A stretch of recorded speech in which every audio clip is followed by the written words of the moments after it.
Hi everyone, it's Brittany and Katie with the QTeam in Rochester, New York. This is our 4-part series for our sellers. This is part 3. We have made it to the point where all offers are due. I'm the seller, now what?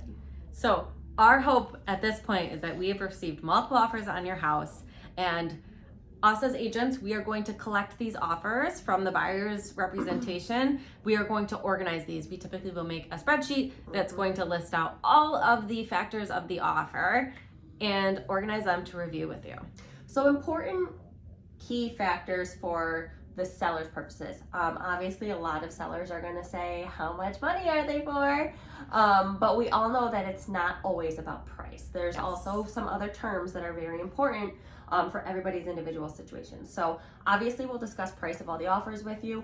Another important point is closing date and possession date. So if there's any buyers who are willing to accommodate a post-possession, if that's needed for us, that's going to be very important.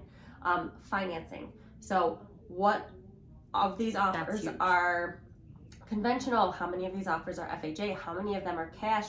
How many are willing to make up an appraisal gap, if there is one? There's a lot of different factors in terms of the financing end of it. And we're gonna kind of explain each of these, what financing each offer has, and then what that means in terms of level of risk or not for you.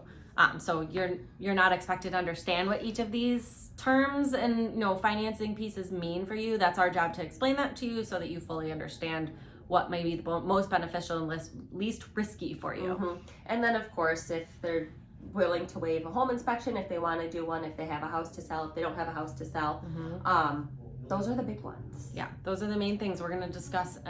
There's different deposit amounts that people can put down. There's all sorts of unique terms that people can include in their offer. Are they giving you an every Friday pizza party until closing? Some people are doing that if you like fun pizza. Fact, one of our recent listings, one of the offers offered a 5-day cruise for the seller.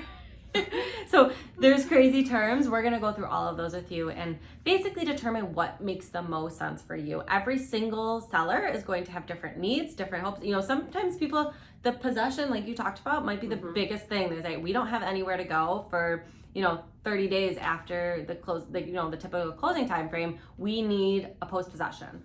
We need a post-possession that is going to give us at least that 30 days. And you may be willing as a seller to take a lesser price to ensure that you have possession of your house for that extra 30 days. Factor, So basically, we've determined in your listing consultation and part 1 of our series of what your needs are, what your hope is. Is it price? Is it timing? Is it convenience? Is all of that? And we're gonna find the offer that best matches what those needs were from the beginning to help you determine which one to accept. Okay, and then when we do accept one, part 4 of the series, we're gonna go through what happens after I accept an offer.